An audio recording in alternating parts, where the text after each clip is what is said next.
Buenos días, familia. Abre tu Biblia, por favor, y vamos a Primera de Pedro. Vamos a retomar nuestra serie en Primera de Pedro, capítulo 3. Esta mañana vamos a estar estudiando desde los versos 18 hasta el verso 22 de Primera de Pedro 3.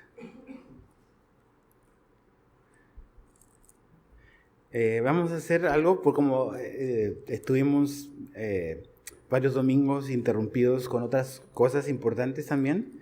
Vamos a leer desde el verso 13 para recordarnos un poco lo que viene previamente a la sección que vamos a estudiar hoy. Entonces vamos a leer desde el capítulo 3, verso 13 en adelante, y dice así.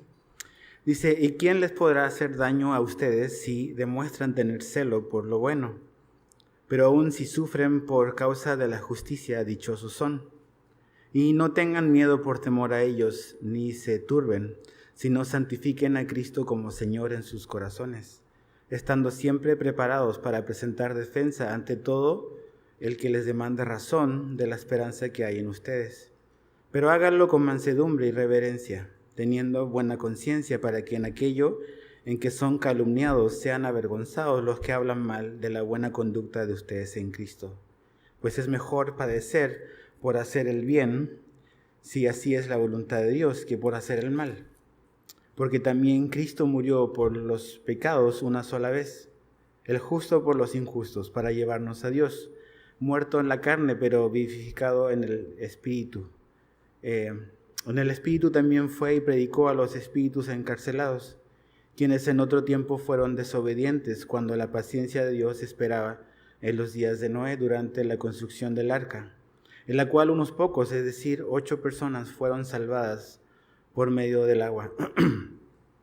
Y correspondiendo a esto, el bautismo ahora los salva a ustedes, no quitando la suciedad de la carne, sino como una petición a Dios de una buena conciencia, mediante la resurrección de Jesucristo, quien está a la diestra de Dios, habiendo subido al cielo después de que le habían sido sometidos ángeles, autoridades y potestades. Entonces, Señor, háblanos a través de lo que tenemos por delante. Te pedimos que nos enseñes y que tu palabra, que es viva y eficaz, pueda hacer su obra en nuestros corazones esta mañana. En el nombre de Jesús. Amén. Cuando nos quedamos en la sección anterior, estábamos hablando del sufrimiento, que la carta de Primera de Pedro es una carta que está básicamente marcada por, o tiene un fuerte énfasis en sufrimiento, porque Pedro le está escribiendo a estos hermanos de la fe, a estos cristianos del primer siglo que han comenzado a ser perseguidos por su fe. Y esta persecución se va a volver cada vez más intensa debido a la persecución del Estado romano. Entonces, Pedro recurrentemente habla sobre el sufrimiento y las razones por las cuales a veces el cristiano puede sufrir. Y la última vez que nos quedamos aquí en Pedro decíamos de que el sufrimiento puede ocurrir en nuestra vida por diferentes situaciones. Podemos sufrir por causa del pecado que hay en nosotros, y básicamente pudiésemos resumirlo con sufrimos cuando pecamos, porque el pecado siempre trae muerte, trae sufrimiento en nuestra vida, el pecado en nuestra vida. Como dice aquí Pedro en el verso 17, por hacer el mal, eso va a traer sufrimiento, algún tipo de sufrimiento en nuestra vida. Pero no es la única razón por la cual sufrimos cuando hacemos lo indebido, sino que también aquí Pedro nos introduce a esta verdad que está a lo largo de toda la Biblia, que es básicamente sufrir por causa de la justicia. Y eso quiere decir sufrir por hacer el bien, sufrir por una buena conducta, como dice el verso 16, o como dice el capítulo 4 de Pedro, verso 16, sufrir por simplemente ser un cristiano, por querer vivir una vida consecuente, vamos a sufrir, porque vivimos en un mundo que es hostil a Dios. Nunca debemos olvidarnos de eso. No es un mundo que está esperando a Dios, que le interesan las cosas de Dios. Entonces, si nosotros queremos vivir una vida consecuente al Evangelio, a la palabra de Dios, en algún momento, tarde que temprano, vamos a chocar con el mundo en el que vivimos y a muchos no le va a gustar. Y eso va a traer sufrimiento, persecución. por nuestra fe. Ahora, algo que es importante mencionar es que tú y yo no podemos elegir si vamos a sufrir o no. O sea, no está en nosotros el decidir no sufrir. Pero sí está en nosotros el decidir si lo vamos a hacer por causa de la justicia o por causa del mal. Eso sí podemos decidir. Entonces, Pedro nos está hablando del sufrimiento y nos va a poner a Jesucristo como el máximo ejemplo de alguien que perseveró en el sufrimiento. De hecho, un texto que creo que tiene mucha relación con lo que leemos esta mañana, se encuentra en Hebreos 5, verso 8 al 9. Es uno de los versos que más me llaman la atención sobre los sufrimientos y los padecimientos de Cristo. Y dice así, dice, aunque era hijo, hablando de Jesús, aprendió obediencia por lo que padeció. Y habiendo sido hecho perfecto, vino a ser fuente de eterna salvación para todos los que le obedecen. Es interesante que el autor de Hebreos dice que Jesús aprendió algo y lo aprendió a través del padecimiento. Y es interesante que tú digas, ¿qué es lo que tiene que aprender Jesús? ¿Qué aprendió de su experiencia humana? Y dice que él aprendió a través del sufrimiento. Y el sufrimiento tiene una gran capacidad de enseñarnos cosas que cuando hay comodidad y hay tranquilidad no aprendemos. Yo he descubierto, por lo que veo en la Biblia y también por la simple observación de la experiencia humana, que en los tiempos de tranquilidad el ser humano aprende muy, muy poco. Pero es en los tiempos de sufrimiento cuando aprendemos muchísimas cosas. Dios nos enseña muchas cosas. El sufrimiento en el hombre tiene una capacidad de transformar. Y eso es la razón por la cual Dios lo permite en nuestra vida, porque Él quiere cambiar nuestra vida. Ahora, imagina a estos cristianos que están entrando a este tiempo muy rudo de incluso llegar a perder su vida por el simple hecho de ser cristianos. ¿Y qué es lo que Pedro va a hacer para tratar de animarles y tratar de enfocarlos en lo que Dios quiere? Y es ahí donde aparece el ejemplo de Jesús. Jesús es nuestro ejemplo. Y si te fijas otra vez y lees conmigo en tu Biblia, el verso 18 dice, porque también Cristo murió por los pecados una sola vez, el justo por los injustos para llevarnos a Dios, muerto en la carne, pero vivificado en el Espíritu. Este versículo es uno de esos versículos súper importantes en la Biblia. Toda la Biblia es importante. Pero este versículo es una buena condensación de lo que es el Evangelio. A veces la gente puede preguntarse, ¿cómo le puedo compartir sobre la fe a alguien que no conoce a Jesús, que no sabe de Dios? Este es un buen versículo, solo el verso 18. Hasta no sé cuántos caracteres tendrá, pero en una de esas te entra en un tweet.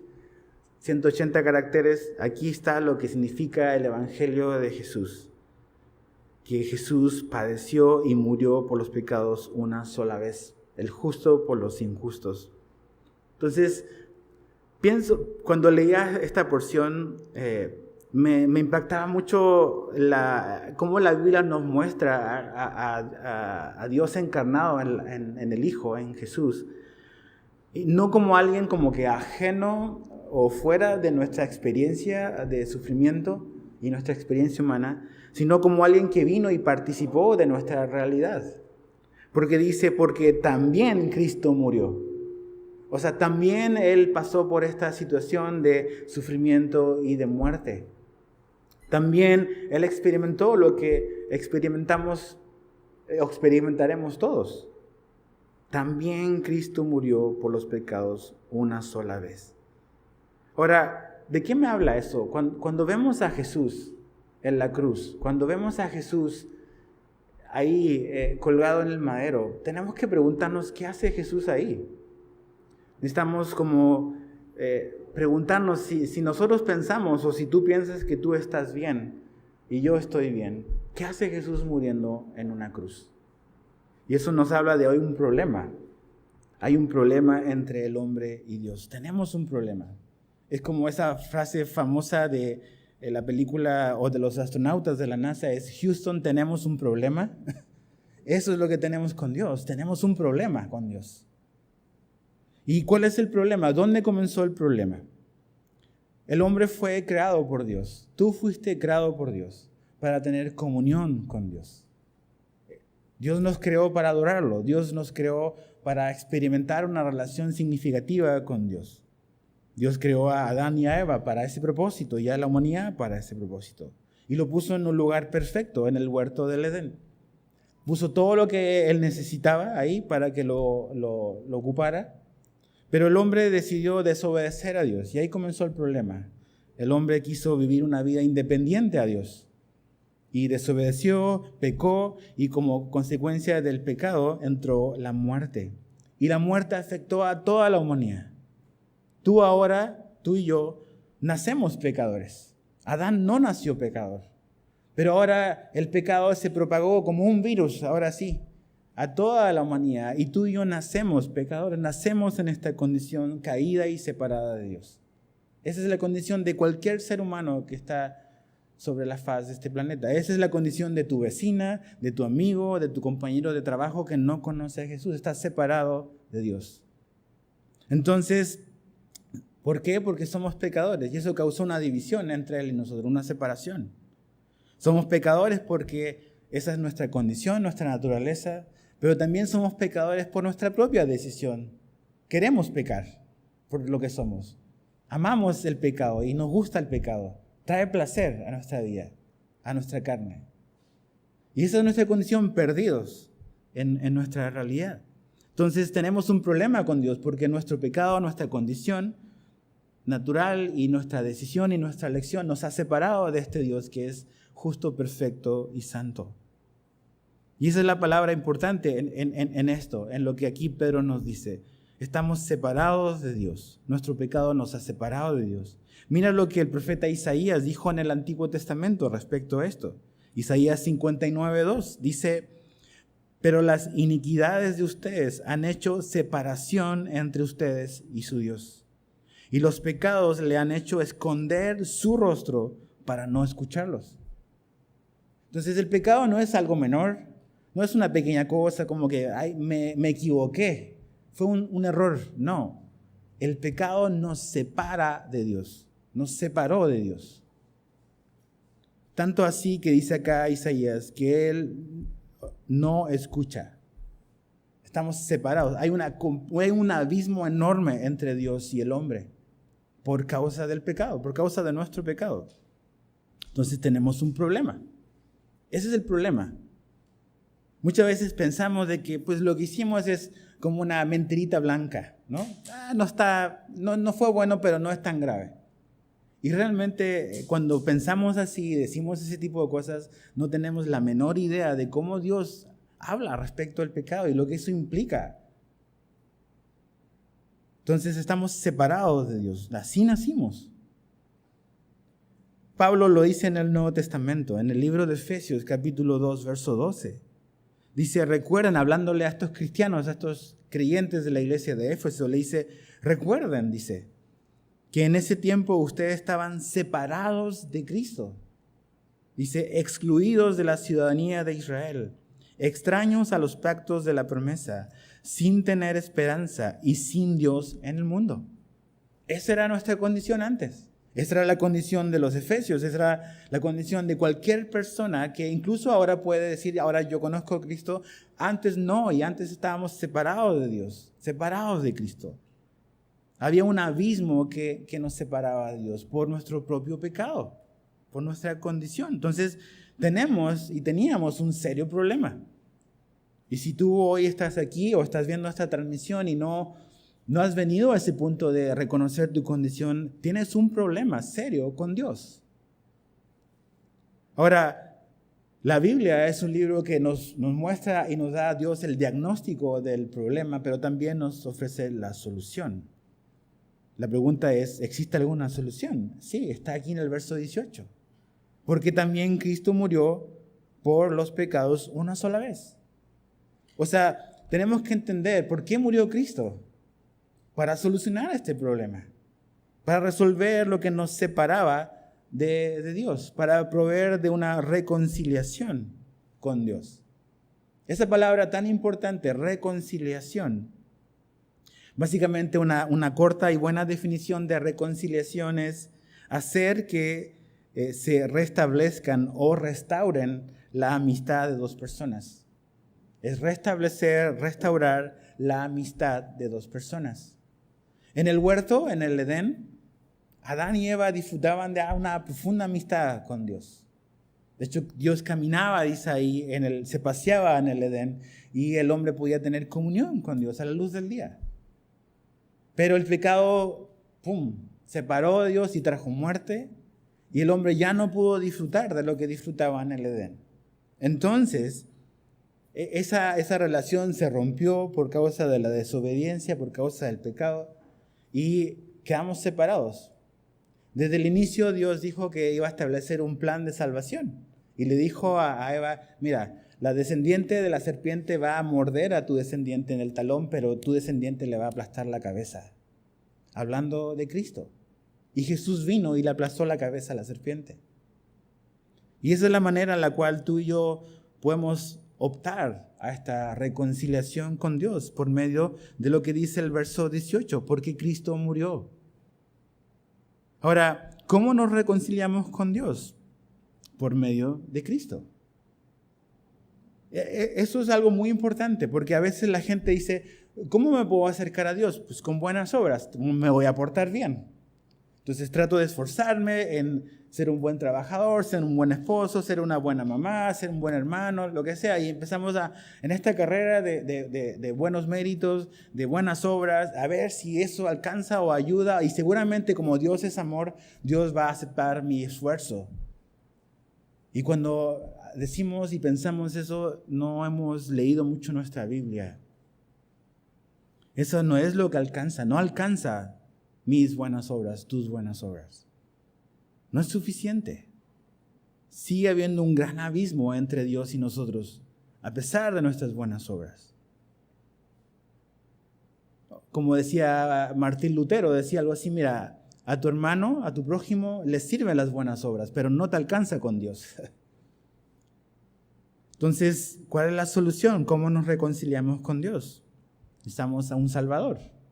Necesitamos a alguien que nos venga a rescatar, alguien que venga a restaurar esta relación rota con Dios. ¿Quién puede pararse en la brecha y decir, yo tengo la capacidad de reconciliar a dos personas? Yo tengo la capacidad de reconciliar a Dios con los hombres. Otro hombre no tiene esa capacidad, es igual que nosotros. Entonces, hay un problema. Y Jesús vino a resolver ese problema. Un texto muy importante, la semana pasada Luis enseñó sobre Romanos. Y hablaba de que Pablo decía que él no se avergonzaba del poder del Evangelio porque es poder para salvación. Pero en el verso 18, Pablo de Romanos 1, Pablo dice lo siguiente. Dice, porque la ira de Dios se revela desde el cielo contra toda impiedad e injusticia de los hombres, que con injusticia restringen la verdad. Esta verdad y este concepto de la ira de Dios que a mucha gente no le gusta oír y que piensa de que Dios no se puede enojar y que Dios no está airado. La Biblia habla y Romanos y el Nuevo Testamento habla de la ira de Dios como algo muy, muy real. Así como Dios es amor y porque Dios es amor, Él se aira en contra del pecado. Entonces Pablo dice, mira, hay un problema. La ira de Dios se revela desde el cielo contra toda impiedad e injusticia. Entonces, tenemos un problema porque tú y yo hemos sido injustos y no hemos vivido la vida de la piedad. No hemos vivido de acuerdo al estándar que Dios había establecido en su ley de esto es lo que yo espero de ustedes. Entonces, ahí hay un asunto. La ira de Dios existe, es real, está esperando nada más caer. ¿Quién nos puede librar de eso? ¿Quién nos puede evitar recibir la ira que merecemos de Dios? El apóstol Juan, en 1 de Juan capítulo 4, verso 10, dice, en esto consiste el amor. Juan siempre hablando del amor, ¿verdad? Dice, en esto consiste el amor. No en que nosotros hayamos amado a Dios, sino que Él nos amó a nosotros y envió a su Hijo como propiciación, esa palabra tan importante, por nuestros pecados. Fíjate lo que Juan está diciendo. En esta relación que tenemos con Dios ahora nosotros los creyentes, o si tú todavía no lo eres, no has nacido nuevo, no has rendido tu vida a Cristo, en esta foto, en este retrato, no es que nosotros anduvimos y andábamos buscando a Dios algún día, sino que Dios nos andaba buscando a nosotros. Dios no estaba perdido, nosotros estábamos perdidos. Dios no anda jugando a las escondidas con nosotros, nosotros sí con Él. Entonces, aquí Juan nos dice que Él nos amó a nosotros. Él tomó la iniciativa, no nosotros. Cuando tú un día comenzaste a pensar en Dios y comenzaste a tomar en serio a lo mejor lo que alguien te estaba hablando de Jesús, Jesús te andaba buscando hace rato. Hace rato. Y por fin, por obra de Dios, tu corazón empezó a ponerse más blando y a prestar atención a lo que esa persona te estaba diciendo respecto de Cristo. Y su amor, el amor de Dios, te alcanzó. Él nos amó primero. Pero dice que Él nos amó a nosotros y envió a su Hijo, dice, como propiciación por nuestros pecados. Por eso este versículo va de la mano con Romanos 1:18, que dice que la ira de Dios se revela desde el cielo contra toda impiedad. Dios está enojado en contra del pecado, está airado, justamente airado. No es esa ira como nosotros que perdemos el control. No. Dios nunca pierde su santidad. Pero un aspecto de su santidad es que Él no puede tolerar el pecado y lo va a juzgar. Entonces, si la ira está esperando caer, ¿qué nos puede librar de eso? Juan nos dice que el Padre envió a su Hijo Jesús para hacer propiciación por nuestros pecados. ¿Qué quiere decir propiciación? Una palabra muy extraña en nuestro idioma actual. Pero básicamente propiciación es el paralelo del Antiguo Testamento, expiación. Y propiciación quiere decir remover la ira por medio de ofrecer un regalo o un don. Remover la ira mediante el ofrecimiento de un don. Entonces, ese pecado se tiene que juzgar porque Dios es justo. No va a tolerar, no va a dejar el pecado sin juzgar. Pero hay una manera en que esa ira, esa justa ira de Dios se puede remover y quitar. Pero para que eso ocurra, algo tiene que entrar como un sustituto, como un reemplazo. Algo se le tiene que ofrecer.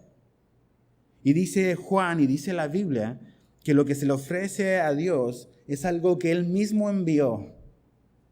Envió a su propio Hijo. Jesús, su muerte en la cruz. Por eso dice, porque también Cristo murió por los pecados, como dice Pedro, una sola vez. Jesús murió como propiciación por nuestros pecados, para aplacar la ira de Dios, como cantamos alguna canción.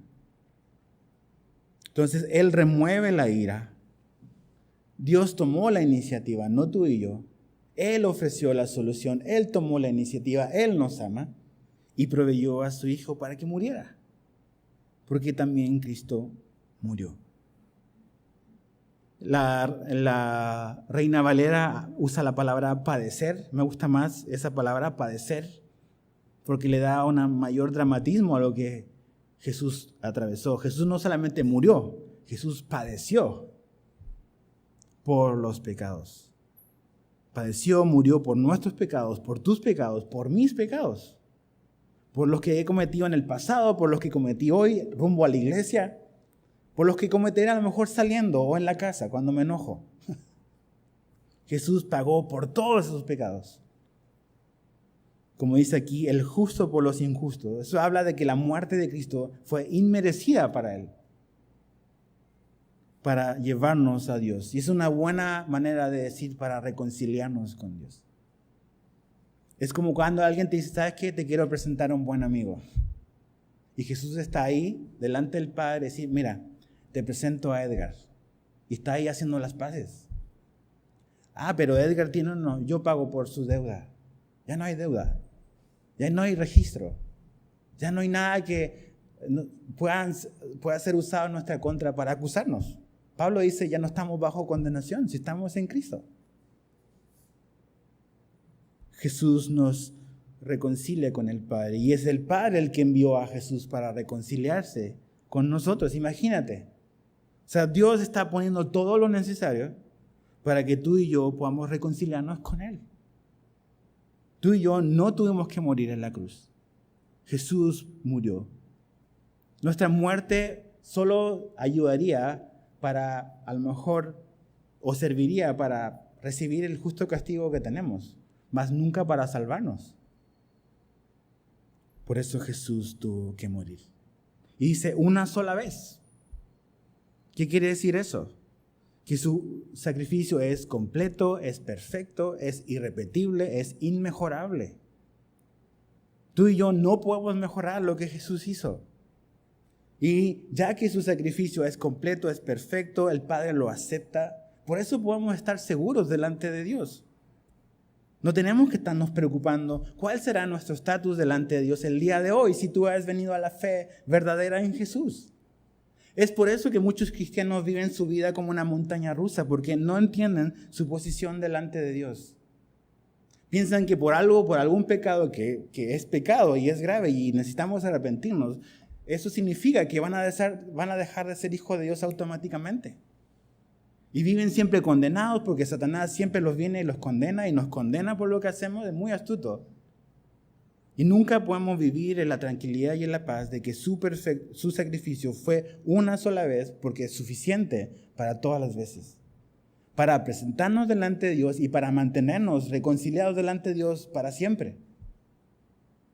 Entonces, ¿por qué dudar? ¿Por qué dejar o creer las mentiras que Satanás a veces nos quiere hacer creer?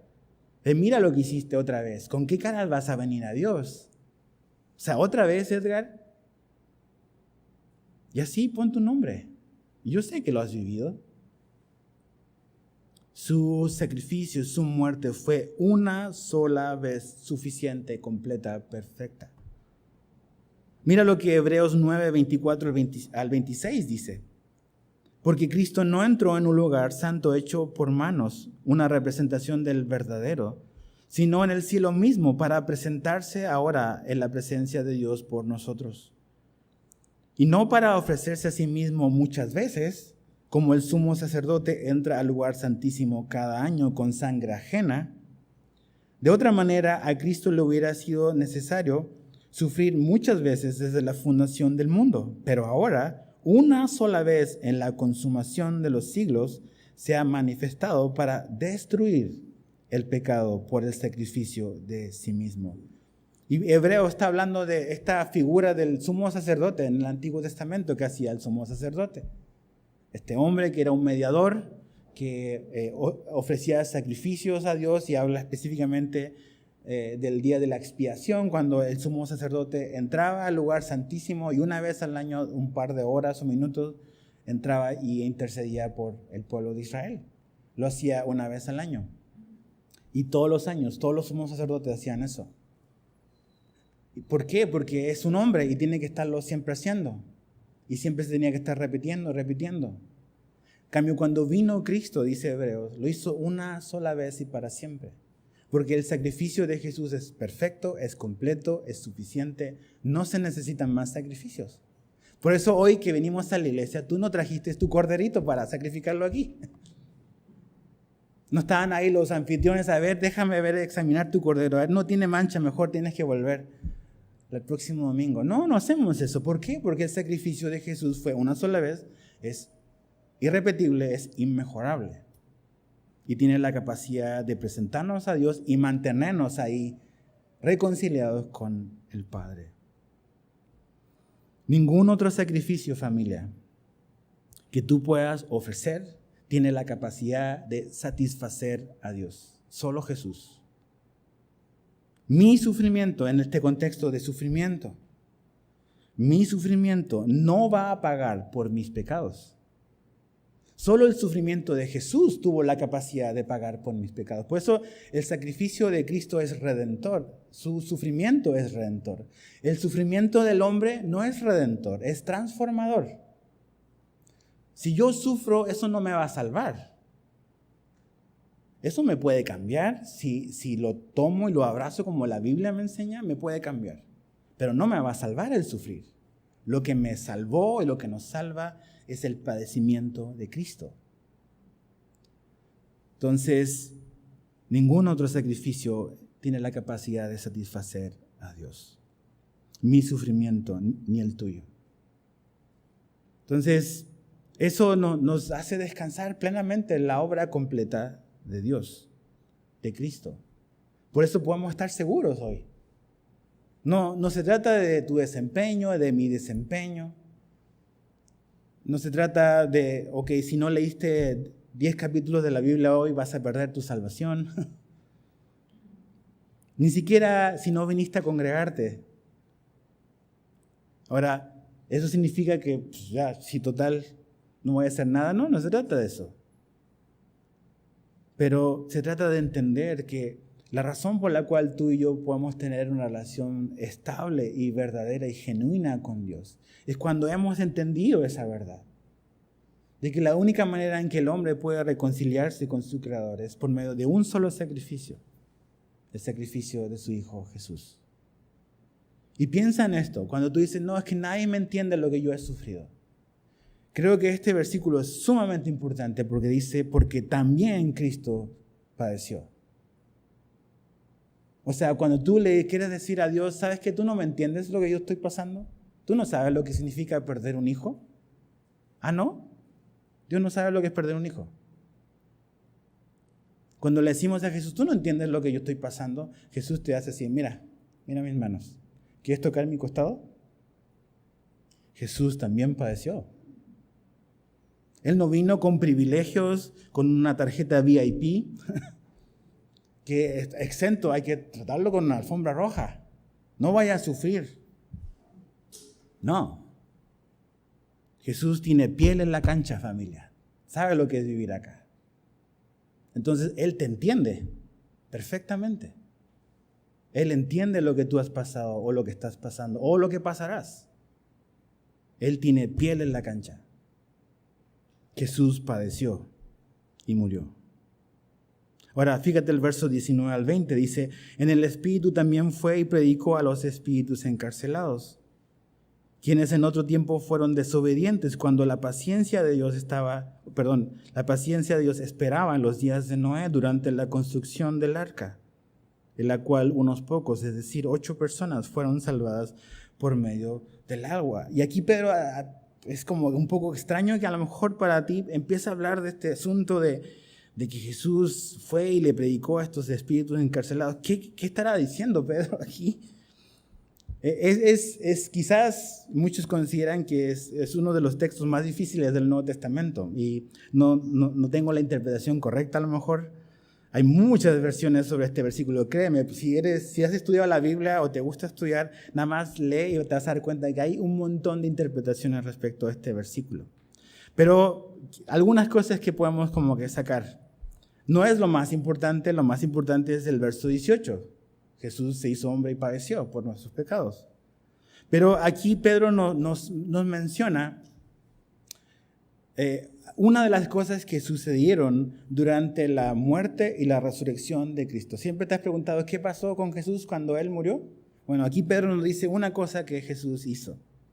Y es básicamente, usando las palabras de Pedro, es que en el Espíritu, o sea, no en la carne, porque todavía no ha resucitado, o sea, entre su muerte de la cruz del viernes y su resurrección del domingo, Jesús fue en el Espíritu y le predicó a los espíritus encarcelados. Y dice que esos espíritus encarcelados, dice el verso 20, tienen que ver o están conectados en cierta manera, por lo que entendemos, con la generación de Noé. Esa es la conexión o la observación que podemos ver. Son espíritus encarcelados y que estos tienen que ver con los días de Noé durante la construcción de esta arca.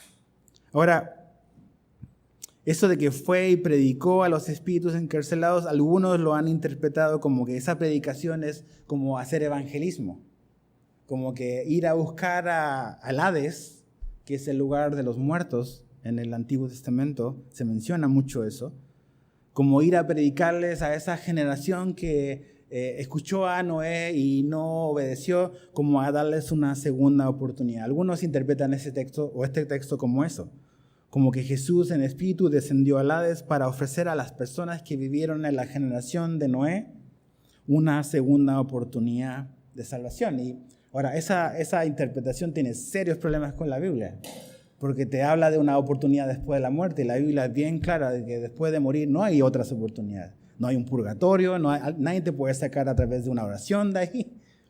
No es bíblico, pero este versículo algunos lo usan para hablar sobre eso. Otra interpretación, hay muchas te digo, puedes hacer tu tarea en tu casa, es de que Cristo en espíritu, durante la muerte y su resurrección, descendió al Hades para proclamar su triunfo en la cruz. Y esa es la interpretación que al menos yo tomo como mía. Fue al Hades a proclamar su triunfo en la cruz ante estos espíritus que dice aquí, encarcelados. Algunos dicen, esos espíritus son humanos. Es difícil porque esa palabra espíritu normalmente se traduce en la Biblia para hablar sobre seres angelicales, no de almas humanas. ¿Okay? Entonces, probablemente habla sobre estos ángeles caídos, estos espíritus encarcelados, como dice Pedro. Y si quieres anotar una referencia, puedes anotar ahí y leerlo después. Segunda de Pedro 2, 4 al 5. Segunda de Pedro 2, 4 al 5. Ahí está sobre estos espíritus encarcelados que probablemente son ángeles caídos que alguna participación extraña o especial tuvieron durante la generación de Noé. No me voy a meter más en ese rollo porque créanme que hay muchas teorías bien raras que no es el punto de esta parte de Pedro. Entonces, esta proclamación de Jesús probablemente es eso. Jesús descendió al Hades y ante estos ángeles caídos que están encerrados ahí, proclamó su triunfo y su victoria en la cruz delante de ellos. Ahora, está conectado a los días de Noé. ¿Qué pasó en los días de Noé? Una maldad universal, una maldad generalizada. ¿Qué es lo que hizo Dios? Lo que este Dios justo y santo hace. Tiene que juzgar la maldad. Y mandó un diluvio literal y destruyó la tierra y solo 8 personas fueron salvas. El diluvio no es figurativo, no es una metáfora, el diluvio es literal y real. Lo vemos en Génesis, Jesús habló de eso, Pedro habla sobre el diluvio literal real. Es el juicio de Dios y solo 8 personas fueron salvas. ¿Cuánto tiempo construyó Noé el arca? Se cree que 120 años tardó en construirla. Puedes leer Génesis 6:3. Imagínate, a veces pensamos en la construcción del arca como que se tardó una semana. Y no. Muchos estudiosos sacan ahí en base a lo que dice en Génesis 6 que realmente son 120 años los que él tardó. Durante 120 años Dios fue paciente con la generación de Noé. Y usó a un hombre y a su familia para hacer un testimonio del Evangelio. Dice el Nuevo Testamento que Noé fue un predicador también. Muchos dicen, era mejor constructor que predicador. Solo 8 se salvaron, pero predicó. Y Dios juzgó. Entonces tú dices, wow, solo 8 fueron salvas. Cuando la gente dice, no, al final Dios va a salvar a todos. Este concepto de universalismo, de que, no, la Biblia no habla de eso. Lo estudiamos en Apocalipsis. Por eso es tan importante, porque Cristo también murió. Es la única manera de venir a reconciliación con Dios. Verso 21 al 22 de Pedro dice, y correspondiendo a esto, el bautismo ahora los salva a ustedes, no quitando la suciedad de la carne, sino como una petición a Dios de una buena conciencia, mediante la resurrección de Jesucristo, quien está a la diestra de Dios, habiendo subido al cielo después de que le habían sido sometidos ángeles, autoridades y potestades. Ahora, cuando nos encontramos con un texto como este, sobre todo el verso 21, la primera a lo mejor impresión que les puede dar a algunos es, ok, aquí dice que el bautismo es para salvación. Entonces, cuando nos topamos con un versículo así, lo que tenemos que hacer es, bueno, ¿qué dice toda la Biblia respecto al bautismo? Porque si este fuese el único texto donde se nos habla sobre el bautismo, pudiésemos pensar, ok, el bautismo es para salvación. Pero si es así, si ese fuese el caso, ¿qué haríamos con el delincuente que está al lado de Jesús en la cruz? Jesús dijo, ok, bajémonos ahorita, nos sacamos los clavos, te bautizo y te vuelvo a colocar ahí y ya puedes ir al cielo. O sea, tampoco el delincuente tomó ningún discipulado, no tomó primeros pasos o creyentes, ¿no? La fe es lo que nos salva, no el bautismo. Entonces, ¿qué quiere decir esto? ¿Quiere decir que el bautismo nos salva? No. Mira lo que Pedro, el mismo Pedro, dice al inicio de la iglesia, cuando está comenzando la iglesia en Pentecostés, en Hechos capítulo 2, verso 38. Ya sabes, Pedro está hablando y lleno del Espíritu Santo, ya no es un cobarde, ya tiene el denuedo para hablar a la multitud y dice Hechos 2:38. Entonces Pedro les dijo, arrepiéntanse y sean bautizados cada uno de ustedes en el nombre de Jesucristo para perdón de sus pecados y recibirán el don del Espíritu Santo. Lo primero que dice Pedro es arrepentimiento y sí menciona el bautismo, pero lo menciona después del arrepentimiento. No dice bautícense y cuando sean bautizados tus pecados serán perdonados. Si ese fuese el caso, veríamos a lo largo del libro de Hechos a los apóstoles solo bautizando a gente. Ya total, hay que meterlos bajo el agua y eso es suficiente para meterlos al reino de Dios. Y no ves eso. Los discípulos eran conocidos por predicar el evangelio. Eso es lo que salva a la gente. El bautismo viene después del arrepentirse y creer. Hechos 3, verso 19. El mismo Pedro dice, por tanto, arrepiéntanse y conviértanse para que sus pecados sean borrados a fin de que tiempos de alivio vengan de la presencia del Señor. ¿Te das cuenta? Arrepentimiento, conversión, regresar a Dios. Eso es lo que es necesario. El mismo, aquí en Primera de Pedro, fíjate Primera de Pedro 1, en el libro que estamos estudiando. Primera de Pedro 1, verso 3. Dice, bendito sea el Dios y Padre de nuestro Señor Jesucristo, que según su gran misericordia nos ha hecho nacer de nuevo a una esperanza viva mediante el bautismo. No dice eso.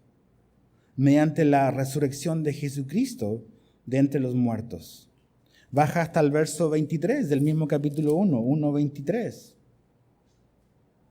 Pues han nacido de nuevo, no de una simiente corruptible, sino de una que es incorruptible. Es decir, mediante el bautismo. No dice mediante el bautismo. Dice mediante la palabra de Dios que vive y permanece. Entonces, ¿qué es lo que está diciendo Pedro con que, dice, y el bautismo ahora lo salva? No quitando, dice, explica él mismo, no quitando la suciedad de la carne, sino como una petición a Dios de una buena conciencia. El bautismo es como esa petición, es como un compromiso. Es hacer visible algo que ocurrió en lo privado del corazón. La salvación ocurrió en tu corazón, en tu vida. Tú creíste en Jesús un día. Y lo manifestaste externamente a través del bautismo. Y es necesario bautizarse, hay que hacerlo, obviamente. Si llevas a lo mejor mucho tiempo o poco tiempo a lo mejor de tú decir, yo soy una persona que he entendido lo que Cristo hizo por mí, he creído en Él, quiero seguirlo, lo estoy siguiendo, he nacido de nuevo y no te has bautizado, ¿qué estás esperando? No lo dejes pasar. Pronto vamos a hacer bautismo, es bueno que lo sepas. Pero simplemente el bautismo es, y me encanta porque Pedro usa una ilustración de algo real y literal que ocurrió en el Antiguo Testamento para explicarnos una verdad de algo que ocurre en el Nuevo Testamento con Jesús. El diluvio, si lo pensamos bien, el diluvio representó un cambio, un gran cambio. ¿Qué es lo que ocurrió con el diluvio? Destruyó al mundo antiguo y caído. Y abrió la puerta a un nuevo comienzo, a un nuevo mundo. Y eso es lo que el bautismo representa o hace visible. El bautismo representa la nueva vida, el nuevo cambio, la nueva oportunidad que Dios nos da, habiendo muerto, destruido la vieja vida pasada sin Cristo. Eso es lo que el bautismo representa. Y ese es el paralelo con los días de Noé. Ahora sí como que literal el diluvio fue un parteaguas. entre lo viejo y caído y la nueva oportunidad, la nueva vida que Dios estaba ofreciendo. El bautismo expresa visiblemente y externamente que la vieja vida murió. Finalmente, cuando hacemos el bautismo, lo hacemos por inmersión. Y cuando bajamos a una persona al agua, estamos representando una sepultura. El bautismo es un día de sepultura. Vamos y lo hacemos bajar debajo del agua, y eso representa que ese viejo hombre se quedó sepultado ahí, pero que del agua resucitó un nuevo hombre. Y no es que ahí ocurra algo mágico, es simplemente hacer externo algo que ocurrió en la vida interna de esa persona que se está bautizando. La vieja vida termina, la nueva vida que Cristo nos ofrece comienza. Y eso es lo que es el bautismo, eso es lo que Pedro está diciendo. Entonces, la salvación se puede ver representada a través del bautismo. Es una buena ilustración de eso. Y terminando dice, habla de la resurrección de Cristo, dice el verso 22, quien está a la diestra de Dios, habiendo subido al cielo después de que le habían sido sometidos ángeles, autoridades y potestades.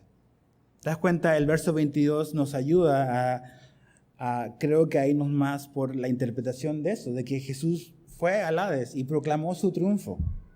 Y esas potestades y esos ángeles caídos, pues básicamente se sometieron también a Cristo, y Jesús ascendió al cielo como un conquistador, como un vencedor. Y Él está ahí en el cielo ahora, intercediendo por nosotros.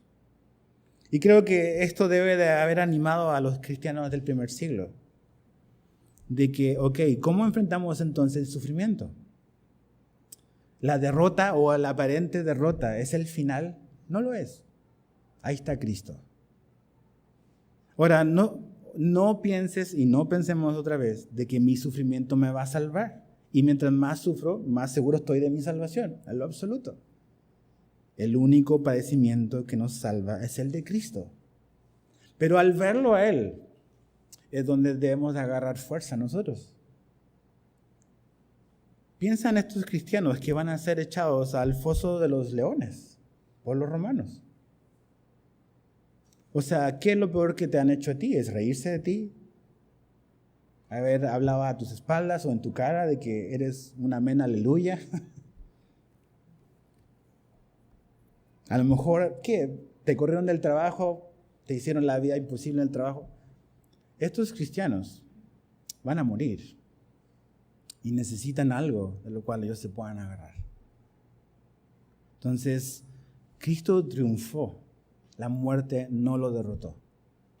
Él está sentado, está bien, está vivo y va a regresar. Y si mantenemos nuestra mirada en Él, si nos refugiamos en su gracia, si tenemos la certeza de que efectivamente estamos reconciliados con Dios, ¿qué efecto pudiese tener el mayor enemigo que a lo mejor teníamos hasta antes, que era la muerte? Ningún efecto. Jesús vino a desmantelar la bomba, la muerte, el miedo. Si todavía tienes temor a la muerte, necesitas platicar con Dios. Porque Cristo vino a desmantelar esa bomba que nos amenazaba. ¿Y cómo la desmanteló? Desde dentro para afuera. Él murió y resucitó.